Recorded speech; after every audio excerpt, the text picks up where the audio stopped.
자, 이 시간에는 항상 여러분들이 한 주 동안 제출했던 과제들을 가지고 피드백을 하는 시간을 가져보려고 합니다. 특별히 이번 주 본문이 쉬우면서도 조금 어려울 수 있는 본문이었을 거예요. 왜냐하면 이번 주 본문이 내용 자체는 어렵지 않은데 여러분들에게 너무 익숙한 본문이라는 게 오히려 함정이 되는 거죠. 여러분들이 뭐 설교로도 많이 들어봤고 아니면 혼자 복음서를 읽으면서도 많이 봤던 본문, 네 가지 땅에 떨어진 씨의 비유 너무 많이 들어보았기 때문에 오히려 이전에 들었던 것들이 너무 크게 작용을 해서 본문 자체를 관찰하는 것에 방해가 될 수도 있는 거죠. 그래서 보면은 여러분들이 제가 이제 그런 것들을 염려를 해서 서론도 써놓고 해석 질문에도 여러 가지를 넣어놓고 하지만 결국에는 이 메시지를 쓰는 그 단계에 가보면은 여러분들이 옛날에 들은 것들을 가지고 써놓는 경우가 많은데 이러한 본문일수록 오히려 낯설게 읽어야 한다라는 이야기를 해주고 싶고요. 한번 오늘 본문에 대해서는 좀 같이 서론적인 것들을 좀 보면 좋겠습니다. 자, 화면을 공유를 해줄게요. 자, 여러분들이 그 지지난주에 주일 설교 때 하나님 나라에 대한 설교를 들었었죠. 사실 그 설교가 이 본문 연구를 도와주기 위해서 했던 설교였습니다. 그리고 또 지금 우리가 계속해서 하나님 나라를 중심으로 성경이 어떤 메시지를 우리에게 전하는가를 공부하고 나가고 있기 때문에 여러분들이 그 내용을 잘 떠올리면 좋고, 자, 이 마가복음 4장 1절에서 34절 서론이 있는데 한번 같이 읽어보죠. 이거 다 읽어봤어요, 여러분? 읽어보면 좋아요. 자, 예수님께서 비로소 하나님 나라의 복음을 전파를 하셨죠. 이르시되 때가 찼고 하나님의 나라가 가까이 왔으니 회개하고 복음을 믿으라 하시더라. 예수님께서 전하신 복음의 핵심이 뭐냐? 하나님 나라가 도래했다는 거예요.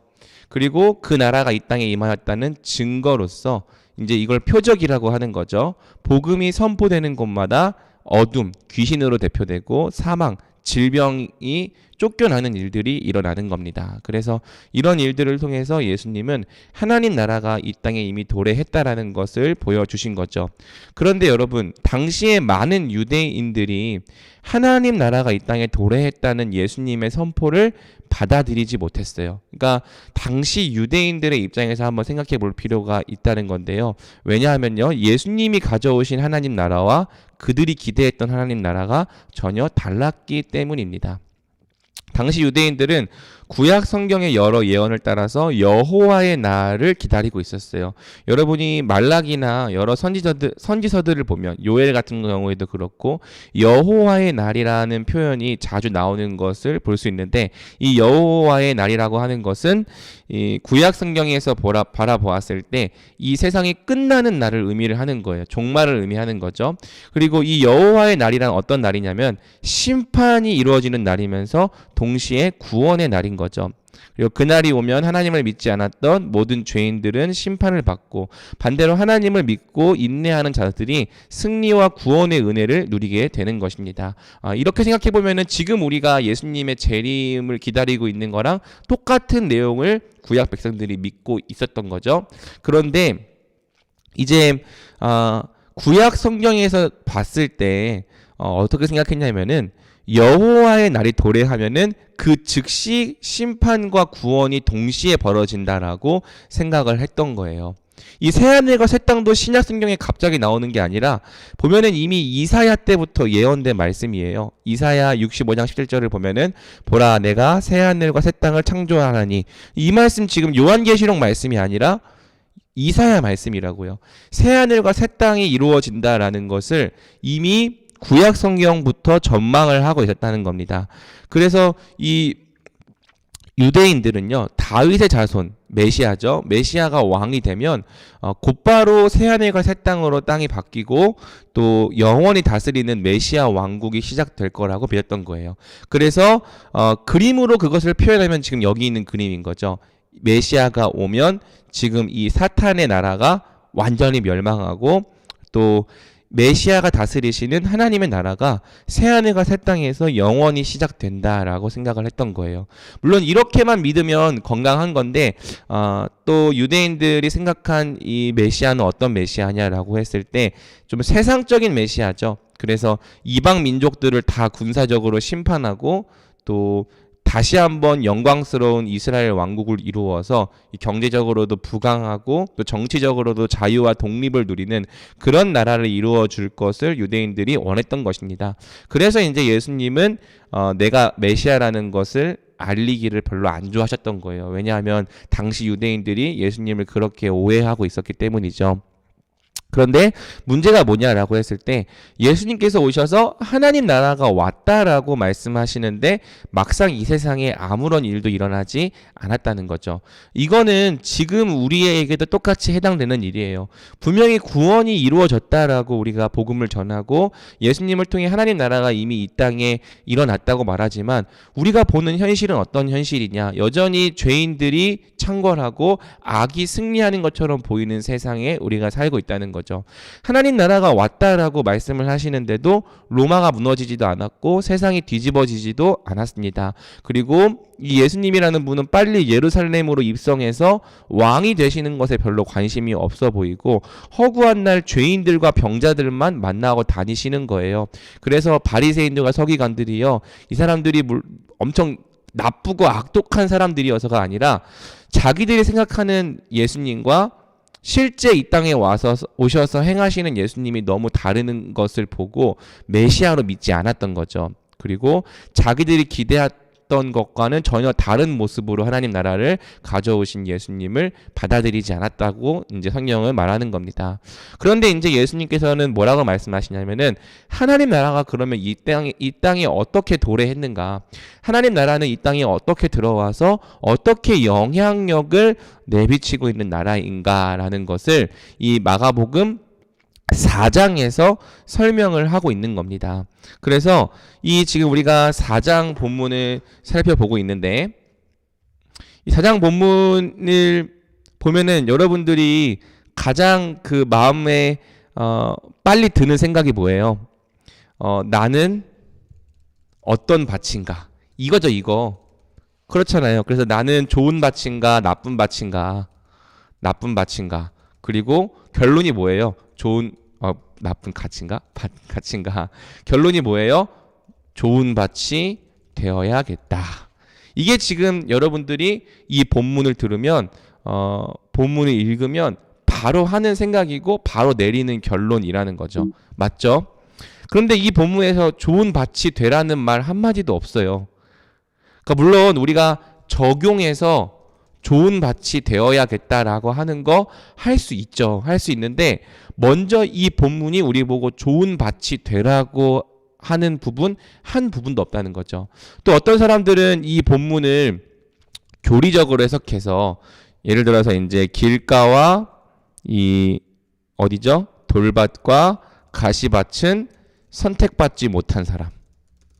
그리고 좋은 땅은 선택받은 사람. 이렇게 이야기하는 사람도 있어요. 심지어 신학교의 교수님들도 어떤 교수님은 그렇게 얘기를 해요.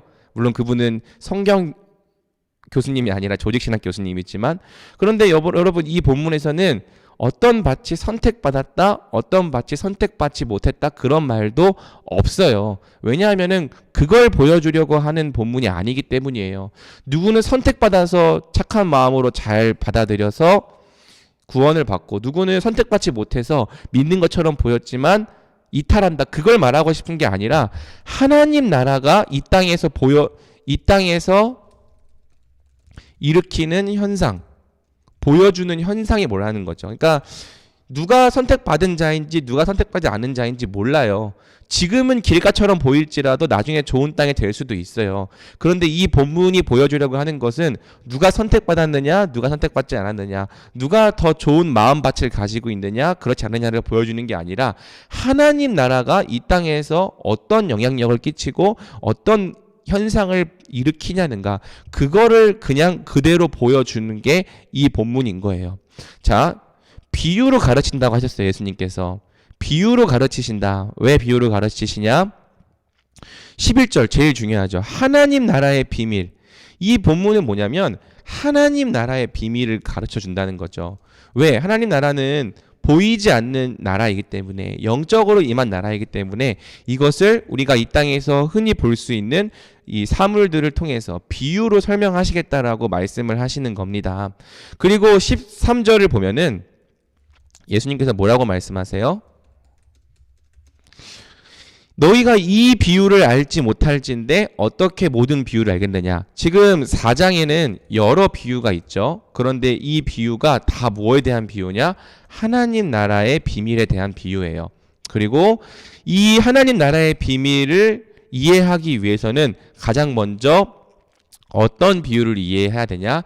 4가지 땅에 떨어진 씨의 비유가 모든 비유를 해석하는 열쇠라는 의미인 겁니다. 이 비유를 알지 못하면 어떻게 모든 비유를 알겠느냐? 그게 뭐냐면 첫 번째로 주어진 이 4가지 땅에 떨어진 씨앗 비유가 다른 모든 비유를 해석하는 열쇠가 된다는 거죠. 지금 21절부터 오늘 여러분이 연구할 34절까지의 모든 본문은 다 어떤 본문이냐? 하나님 나라의 비밀에 관한 비유인 것이고 4가지 땅에 떨어진 씨의 비유가 바로 이 모든 비유를 해석하는 열쇠가 된다는 거예요. 그러면 결국에는 4가지 땅에 떨어진 씨의 비유가 뭘 보여주느냐라고 했을 때 하나님 나라가 말씀으로 각 사람에게 뿌려진다는 거예요. 이게 지금 이 본문이 말하는 핵심인 거죠. 그런데 말씀이라는 것을 굳이 씨라고 말하는 것이 뭐냐라고 했을 때 씨는 완성된 것이 아니잖아요. 그렇죠. 어떤 것을 장차 이루게 될 어떤 시작과 근본에 해당하는 것이 씨앗이잖아요. 말씀으로 뿌려진다는 것은 하나님 나라가 당장 완성된 구원의 형태로 사람들에게 이루어지는 것이 아니라 복음이라고 하는 형태로, 약속이라고 하는 형태로 각 사람들에게 전달되고 또 뿌려진다는 거죠. 그런데 또 어떤 특징이 있냐? 완성되지 않았다. 근데 또 어떤 특징이 있냐? 매우 연약하다라는 특징이 있다는 거예요. 그래서 거절당하기 쉽다라는 거죠. 이 말씀을 들을 때, 복음을 들을 때 사람들이 그 복음이 만약 엄청나게 강한 능력과 어떤 천둥 번개를 동반한 이적과 같이 전해졌다면은 사람들이 들을 때 함부로 무시할 수 없었겠죠. 그런데 우리가 길가에 지나가는 사람들에게 복음을 전했을 때 사람들이 되게 쉽게 무시하고 우습게 여기는 이유가 뭐예요? 말씀 자체는 매우 연약하기 때문인 거예요. 그래서 너무나도 쉽게 거절을 당할 수 있는 형태. 하지만 그렇다고 해서 이 말씀이 능력이 없는 것이 아니라 이 말씀이 심겼을 때 얼마나 강한 영향력과 대단한 결실을 맺는지, 지금 이게 하나님 나라의 비밀이라는 거죠. 왜 비밀이에요? 다른 사람들은 알 수 없기 때문에 비밀인 거예요. 그럼 뭘 알 수가 없느냐? 지금 우리에게 심겨지는 이 복음의 약속이 나중에 얼마나 대단한 결실을 맺게 될지를 사람들이 모르기 때문에 비밀이라는 거죠. 대신에 이 비밀을 안다면 우리가 이 말씀을 좀 다르게 받아들일 수 있겠죠. 그리고 이제 많은 사람들이 이 밭을 마음이라고 생각을 하는데, 여러분 본문을 자세히 연구해 보면 마음이 아니에요. 듣고 순종하는 행동과 관련이 있어요. 물론 마음도 중요하겠죠. 그런데 예를 들어 길가를 보면은 당장 어떻게 행동을 해요? 그냥 거부해 버리는 행동이고, 그 다음에 이 돌밭 같은 경우에는 기쁨으로 받는다. 이게 무슨 얘기냐면은 복음의 좋은 부분은 받아들인다는 거예요. 복음이 주는 어떤 구원의 약속, 복의 약속은 받아들이지만 환난을 당할 때는 돌아선다는 거죠. 많은 사람들이 이렇게 하더라는 거예요. 물론 이 사람들도 다시 돌아와서 회개해서 좋은 밭이 될 수도 있는데 그런 걸 말하려고 하는 게 아니라 하나님 나라 자체가 이런 특징을 갖고 있다는 거죠. 기쁨으로 받는데 환난을 당하면 돌아서는 사람들이 나타나더라. 왜? 하나님 나라가 말씀으로 임하는 특징을 갖고 있기 때문에. 또 가시밭이 있죠. 이 가시밭은 듣긴 들어요. 근데 어떤 특징을 갖고 있죠? 세상의 유혹과 그 다음에 각종 탐심, 탐욕 때문에 말씀을 못 따라가요. 그래서 결국에는 결실을 못 한다라는 특징을 가지고 있는 거죠. 반면에 좋은 밭도 있다. 이 사람들은 말씀을 착한 마음으로 듣고 순종하여 결국에는 결실을 맺는 사람이다. 이렇게 하나님 나라는 말씀의 형태로 임해서 각 사람마다 다른 결과를 나타낸다라고 말하는 것이 이 본문이 우리에게 주려는 메시지인 거죠. 그래서 이 메시지를 먼저 안 다음에 그러면 내가 이 말씀을 어떻게 대해야겠는가라는 적용으로 들어가는 거지, 그냥 이 말씀이 네 가지 유형을 보여준다, 그런 말씀은 아니라는 거예요. 이해를 하겠어요, 여러분? 좋은 바 착한 마음으로 듣고 순종하고 인내해서 결실한다. 근데 이 결실을 어떤 수준으로 하는가? 30배, 60배, 100배. 자, 맨 처음에는 씨앗으로 뿌려졌는데 이 씨앗이 30배, 60배, 100배가 된다면은 그게 얼마나 엄청난 결실이냐는 겁니다. 이것이 하나님 나라의 비밀이라는 거죠. 말씀으로 뿌려진 하나님 나라의 비밀. 정말 연약한 형태로 임하지만 그것이 좋은 밭에 떨어지면은 도저히 이전과는 비교조차 될 수 없을 정도로 엄청난 결과를 나타낸다라는 것이 이 본문이 말하고자 하는 핵심이고요. 그래서 사실은 마음의 상태가 아니라 말씀을 대하는 태도가 더 중요한 거예요, 이 본문에서는. 그리고 이제 여러분들이 오늘 본문에서 연구를 하다 보면은 21절과 25절이 바로 이 말씀을 대하는 태도와 관련된 본문이라는 것을 발견할 수 있을 거예요. 말씀을 어떻게 대하는가, 정말 말씀을 하나님의 말씀으로 받고 그것을 듣고 순종하고 인내하는 말씀으로 받는가, 아니면 좋은 것만 들으려 하다가 그것 때문에 어려움이 찾아오면 버리는 너무나도 가벼운 말씀으로 대하는가, 아니면 듣긴 듣지만 세상의 유혹과 탐심, 탐욕보다는 못한 말씀으로 듣는가. 여러분이 말씀을 어떤 태도로 듣고 그 말씀을 어떻게 대하느냐에 따라서 사실은 어떤 밭인지가 결정이 된다는 거죠. 그래서 이것을 안다면 여러분들이 말씀을 정말 지금보다 훨씬 더 소중하게 여기고 훨씬 더 무겁게 들을 수 있을 거예요. 오늘날 다 말씀하지만 실제로는 말씀을 정말 무겁게 여기고 말씀을 진지하게 연구해 가는 사람들이 많지 않잖아요. 그런데 여러분들은 하나님 나라가 나에게 말씀으로 심겨져서 말씀을 통해 열매 맺는 나라라는 것을 안다면 이 말씀을 훨씬 더 소중하게 여기고 또 이 훈련의 가치도 훨씬 더 중요하게 여길 수 있겠죠. 그래서 제가 이제 지금까지 이 1절에서 20절 말씀을 이제 해설을 했는데 여러분들이 이 내용들을 잘 익힌 다음에 그 다음에 이제 오늘 본문을 또 연구해 나가면 좋을 것 같습니다. 들어가기 전에 한번 오늘은 아이니 거를 제가 가져와 봤어요. 아이니 걸 왜 가져왔는가? 그러니까 뭐 잘하기 때문에 가져온 거기도 한데, 본문을 연구할 때 아이니처럼 이렇게 옆에다가 많은 것들을 적어 보는 게 좋아요. 그러니까 이미 머릿속으로 알고 있기 때문에 알고 있으니까 그냥 넘어가기보다는 계속 옆에다가 뭔가를 써 보는 것이 대단히 좋은 습관이고요. 써 보면서 더 새로운 인사이트도 발견이 되고 내가 전에 해보지 못했던 생각도 해보게 되고, 일단 쓰게 되면은 좀 더 자세히 보게 되고 좀 더 천천히 보게 되기 때문에 내가 전에 보지 못했던 부분들을 발견할 수 있는 확률이 높아지죠. 특별히 아까도 말했지만은 너무 익숙한 본문이기 때문에 이거 내가 다 아는 거야 라고 빨리 지나가기가 쉽다는 거예요. 그래서 사실은 이 하나님 나라의 비밀을 줬다라고 얘기를 하는데도 아무도 이걸 못 보고 지나가는 거예요.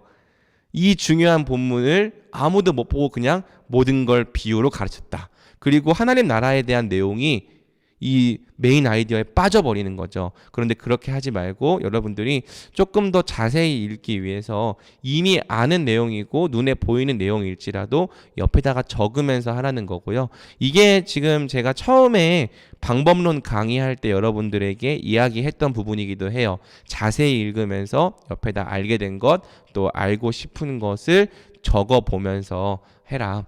그래서 비유를 드시는 이유, 깨달아 용서를 구하지 못하게 하시려고, 네, 물론 맞지만 좀 더 분명한 이유는 뭐냐면 하나님 나라를 주겠다, 하나님 나라의 비밀을 알려준다라는 게 더 이제 중요한 역할이고, 그렇지만 또 믿지 않는 자들에게는 오히려 그것이 감춰지는, 그래서 비밀의 효과가 된다라는 것을 또 이제 비유와 갖고 있다라는 거죠. 자, 그래서 이렇게 뭐 적고 있어요. 길가가 뭐다. 관찰하는 거죠. 돌밭이 뭐다. 관찰하는 거다. 그리고 가시떨기가 뭐다. 관찰하는 거다. 그리고 이제 이것들을 이제 이런 식으로 정리를 했어요. 그리고 하나님 찾기에 대해서도 주어를 잘 넣어서 서술어와 함께 정리를 했고, 이렇게 씨를 뿌리는 자, 말씀을 뿌리는 자, 결국엔 씨 뿌리는 자, 또 씨, 땅. 그리고 사실 이 본문에서 가장 이 명확한 강조점은 뭐냐면요, 말씀이에요. 말씀. 제가 말씀을 다 체크해놨는데 보면은 여기에는 지금 이제 말씀이 안 나와 있지만 여기에는 씨라는 말이 나온다면은 뒤에는 말씀, 말씀, 말씀, 말씀, 말씀, 말씀, 말씀, 말씀. 몇 번이죠? 하나, 둘, 셋, 넷, 다, 일곱, 여덟. 이 본문의 가장 중요한 이 강조점 뭐냐? 말씀이죠, 말씀. 그런데 말씀을 적은 사람이 아무도 없었어요. 너무 명확한 비유. 그러니까 밭이 나와버렸고 내가 전에 들은 게 너무 많으니까 벌써 이제 이 밭이 중요한 거야. 근데 아무도 말씀을 강조점이라고 생각하지 않는 거죠. 그러니까 여러분들이 좀 더 낯설게 읽고 좀 더 객관적으로 읽을 필요가 있다는 걸 얘기해 주고 싶은 거예요. 그 외에는 잘했고, 그냥 말씀으로 임한다라고 하는 게 아니라 이런 씨, 왜 씨라고 했는가? 말씀. 여기도 이제 말씀이라는 내용은 빠져 있네요. 예, 그래서 말씀. 여기는 또 말씀 다 들어가 있죠. 말씀. 다 말씀이에요. 그리고 결국에는 말씀이죠. 말씀을 어떻게 대하는가가 어떤 밭인지를 결정을 짓는 거예요. 메인 아이디어는 들어왔어요. 그래서 믿음으로 말씀을 받아들이고 지키는 자 안에서 하나님 나라는 결실을 맺는다. 아주 좋은 메인 아이디어죠. 하나님 나라가 뭐냐는 거예요. 하나님 나라는 믿음으로 말씀을 받아들이고 지키는 자 안에서 결실을 맺는 나라다. 아주 좋은 메인 아이디어라고 생각을 해요. 그래서 아직 결실을 맺지 않은 채로, 근데 이건 씨앗으로 임했다라는 내용을 정리한 것 같고, 말씀을 알아듣지 못하는 자에게는 깨달음도 용서도 없다. 근데 사실 알아듣지 못하는 자라기보다는 돌밭이나 가시떨기 같은 경우에는 알아들었어요. 알아들었는데 뭘 안 한 거예요? 그 말씀을 더 중요하게 여기지 않은 거죠. 이 세상보다. 그래서 말씀을 경외하는 마음으로 받지 않는 자에게는 결실하지 못한다라는 게 오히려 더 이 본문이 주는 아이디어일 수 있겠고, 하나님 계속해서 백성들에게 말씀을 들려주신다. 이제 이건 아마 씨 뿌린다라는 것을 이 아이디어로 만든 것 같아요. 그래서 메시지에서 이제 관찰해서 의미를 만드는 거는 이제 여러분들이 다 잘하는 것 같고요. 그래서 이제 여기에는 뭐 씨를 뿌렸다 그런 내용이 하나도 없고 다 보편적인 메시지로 잘 정리가 되고 있죠. 그래서 이제 이 적용을 또 이제 이렇게 열심히 해가고 있어요. 뭐 적용은 이제 사적인 영역이니까 살짝 내렸다가 올려주고 안 보여줍니다. 자, 이렇게까지 해설을 했고요. 이제 여러분들 오늘 30분부터 또 1시간 동안 같이 연구를 해볼 텐데, 정말 하나님 나라가 어떤 나라인가, 이건 단순히 어떤 판타지를 얘기하는 것도 아니고 공상 속의 세계를 얘기하는 것도 아니고 오늘 우리가 하나님 나라를 믿고 누리며 살아가는 오늘 우리의 현실에 대한 말씀이라는 걸 여러분들이 자꾸 생각하면 좋겠고요. 그 나라의 특징을 알아야 그 나라의 능력을 믿고 그 나라의 능력대로 살아갈 수 있겠죠. 그래서 여러분들이 오늘 본문을 통해서도 그 부분을 잘 연구를 해보면 좋겠습니다. 혹시 흥섭이